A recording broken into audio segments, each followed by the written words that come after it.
आपको बताया था कि जो ये एग्जाम्पल मैं कवर कर रहा था कि यहाँ पर आपका जो बी पॉइंट है ये इंपॉर्टेंट एरिया है, तो यहाँ पर आप ऑर्डर ब्लॉक प्लॉट करोगे ए पर, तो ये ऑर्डर ब्लॉक ये पूरे रेंज को मार्क करोगे, यस और नो? आप चाहते हो तो इस पूरे रेंज को भी मार्क कर सकते हो और ऑर्डर ब्लॉक बना सकते हो, कोई दिक्कत नहीं है। इतना जजमेंट आपको करना पड़ेगा, क्योंकि टेक्स्ट बुक डेफिनेशन तो बोलेगा कि सर इतना सा आपका ऑर्डर ब्लॉक है, पर आप मेरे को प्रैक्टिकली बताओ कि इतना बड़ा मूव में इतना छोटा ऑर्डर ब्लॉक मार्क करना कोई सेंस बनाता है क्या? टेक्स्ट बुक डेफिनेशन से तो यही होना चाहिए ऑर्डर ब्लॉक, यस और नो? आपकी जो किताबी रूल वाइज डेफिनेशन है उसके हिसाब से इतना छोटा सा ऑर्डर ब्लॉक होना चाहिए यहाँ पर आप मेरे को प्रैक्टिकली बताओ, क्या ये वाला जो ऑर्डर ब्लॉक है, ये जो पूरा रेंज मैंने मार्क करा है, क्या ये एक better way to mark an order block है?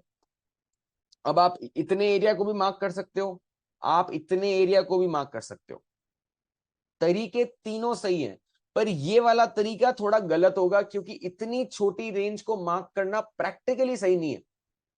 तो आपको एटलीस्ट ये रेंज को मार्क करना चाहिए, या जो लास्ट रेड कैंडल बॉडी वाली बन रही है उसको तो एटलीस्ट मार्क करना चाहिए।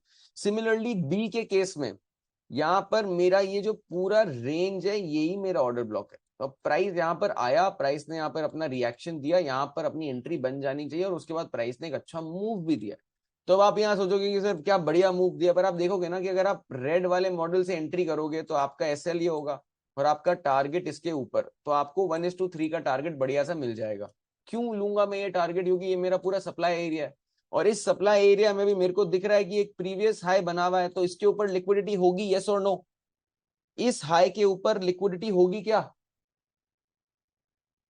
होगी ना, यस और नो? तो बस जैसे ही इसको स्वीप करेगा मैं निकल जाऊंगा।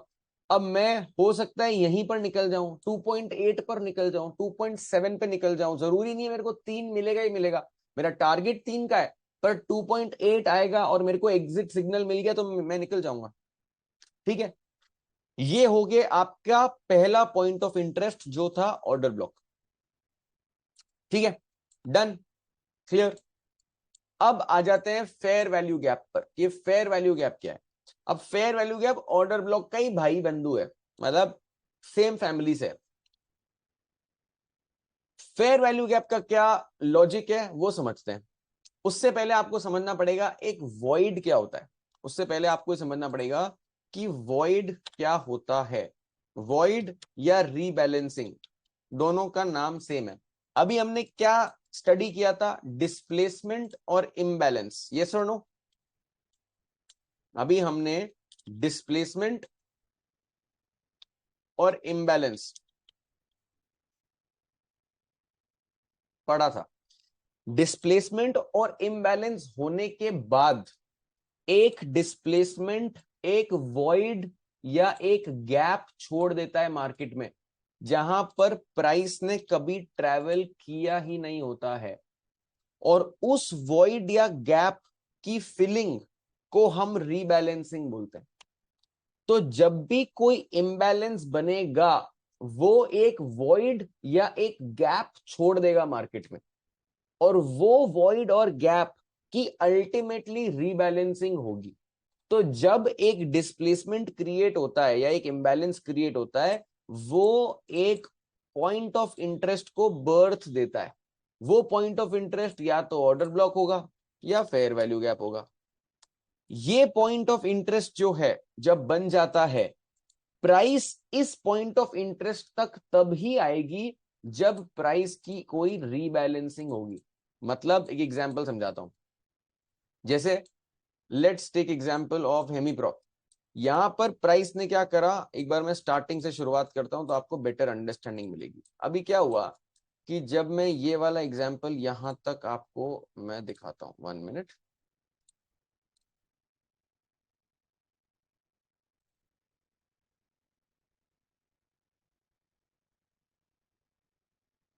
ठीक है, अभी क्या हुआ है कि यहां पर प्राइस को मैं प्ले करता हूं एक बार और फिर आपको समझाता हूं। अब प्राइस ने क्या एक बहुत बड़ा डिस्प्लेसमेंट या इम्बैलेंस क्रिएट कर दिया है। तो क्या मैं इस पूरी एरिया को, ये जो पूरा रेंज है, क्या मैं इसको लेबल कर सकता हूं कि अच्छा भाई ये जो पूरी चीज है इसको मैं एक नाम दे दूंगा जो नाम है डिस्प्लेसमेंट या इम्बैलेंस? क्या मैं ये बोल सकता हूं?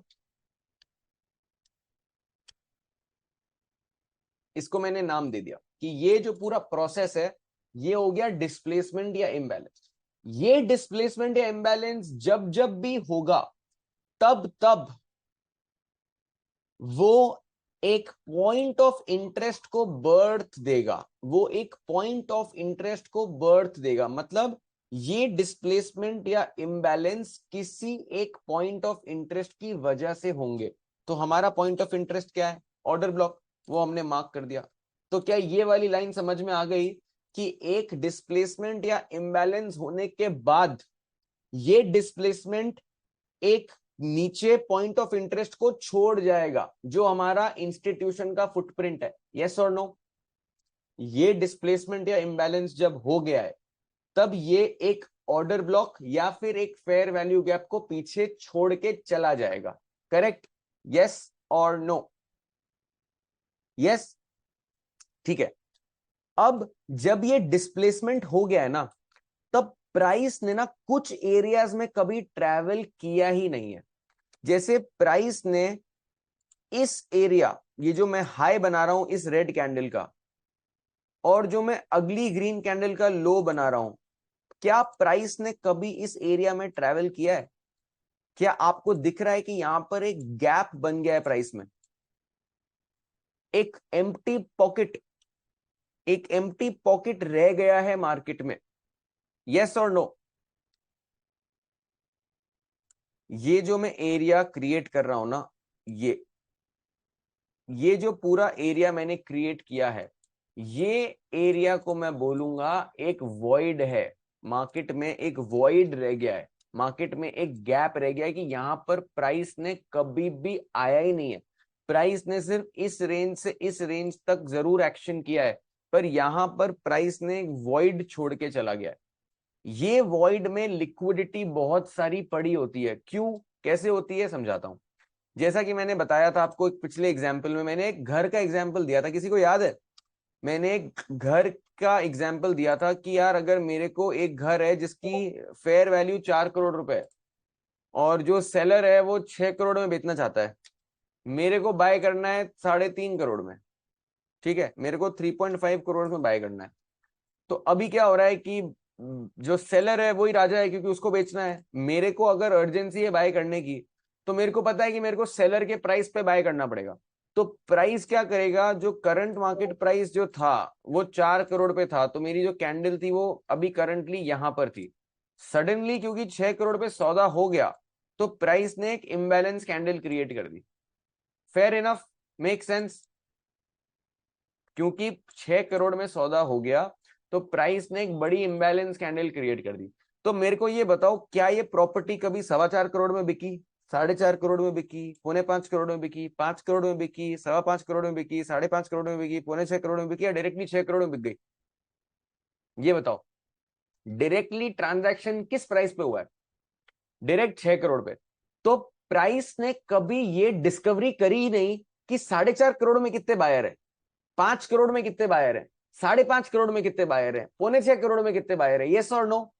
क्या मैं ये बोल सकता हूं कि 4 करोड़ से 6 करोड़ के बीच में गैप बन गया है, इधर प्राइस की डिस्कवरी कभी हुई नहीं है? तो प्राइस इस प्राइस को डिस्कवर करने आएगा जरूर। कैसे आएगा? घर का एग्जांपल ले लो। मेरे को अर्जेंसी थी तो मैंने 6 करोड़ में खरीद लिया। मेरे जब मैंने ये घर 6 करोड़ में खरीदा, मेरा पड़ोसी बेचना चाहता है अपना घर। अब वो क्या बोलेगा कि मेरे को भी 6 करोड़ में बेचना है क्योंकि मेरे बाजू वाले का घर 6 करोड़ में बिका। यस और नो? मैंने आपके पड़ोसी का घर खरीद लिया 6 करोड़ में, अब आपको बेचना है। आप बोलोगे कि भाई ये घर तो 6 करोड़ में बिका है, आप भी 6 करोड़ में लो। पर जो आपका बायर है उसको इतनी अर्जेंसी होगी क्या कि वो भी 4 के 6 दे देगा?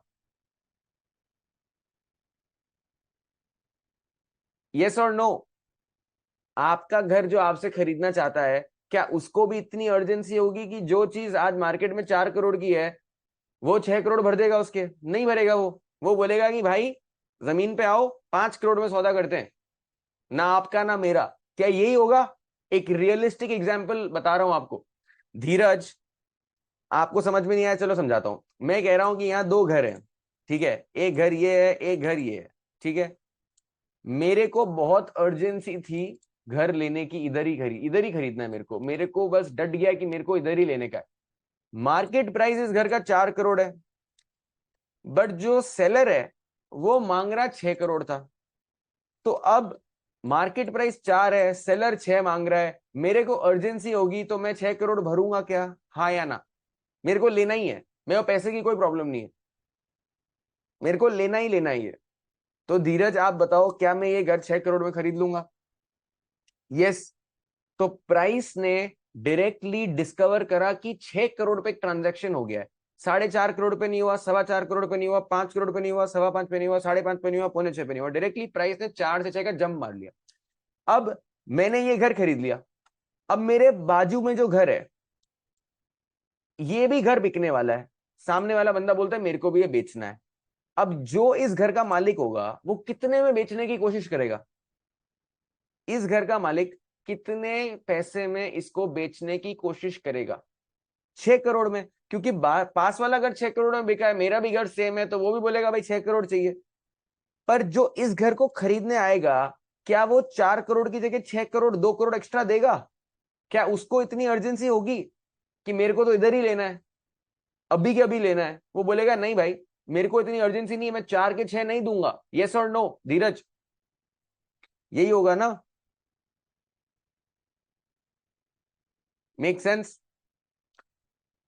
तो अब व्हाट विल हैपन कि अब जब वो तो दूसरा घर बिक रहा है ना, वो बंदा बोलेगा यार boss let's try to close the deal at 5 crore.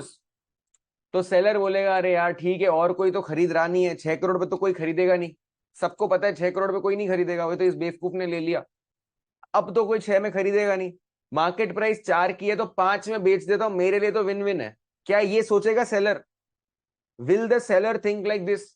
6 में कोई खरीदने वाला आएगा नहीं, 4 की मार्केट प्राइस है, 5 में बेच देता हूं, खत्म करता हूं कहानी। यस और नो? यस और नो?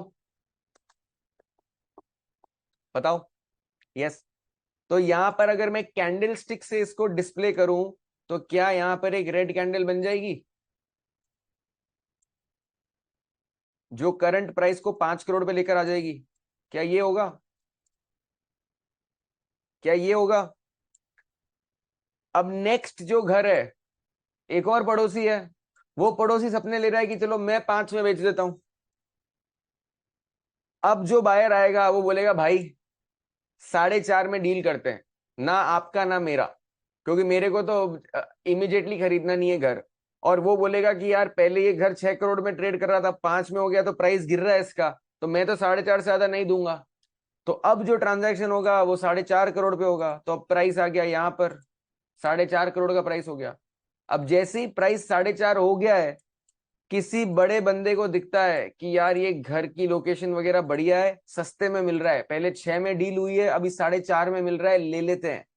तो अब यहाँ पर सडनली फिर से ट्रांजैक्शन चालू हो जाएंगे, जहां पर सेलर बोलेगा कि यार मेरे को तो मिनिमम 5 में बेचना है, और यहां पर फिर आपकी एक बड़ी ग्रीन कैंडल बनना स्टार्ट हो जाएगी प्राइस में, और फिर प्राइसेस इंक्रीज होंगे। तो आपको समझ में आया कि पहले प्राइस ने एक इम्बैलेंस क्रिएट करा, वो इम्बैलेंस फिर यहां पर रीबैलेंस हो गया, क्योंकि यहां पर प्राइस डिस्कवरी कभी हुई नहीं थी, तो यहां पर भी प्राइस डिस्कवरी होगी, और फिर प्राइस यहां पर पूरी डिस्कवरी करके सारे ट्रांजैक्शंस को हटा के, सारे बायर सेलर को हटाकर फिर प्राइस अपने आप को ऊपर मूव करेगा। समझ में आया? मैं एक बहुत जेनरल एग्जांपल बता रहा हूं, अब बिल्कुल एकदम डिटेल्स में आप नहीं जा सकते कि ऐसा भी हो सकता है वैसा भी हो सकता है, आप समझ रहे हो ना? आप, मैं आपको सिर्फ विजुअली इस चीज को समझाने की कोशिश कर रहा हूं कि ये चीज मार्केट में कैसे एग्जीक्यूट होती है। ठीक है, अब एक घर के एग्जाम्पल में बहुत दूसरी 50 चीजें भी हो सकती, तो अपन उसमें नहीं जाएंगे। ठीक है, तो अब क्या हुआ, प्राइस डिस्कवरी नहीं हुई थी इस जगह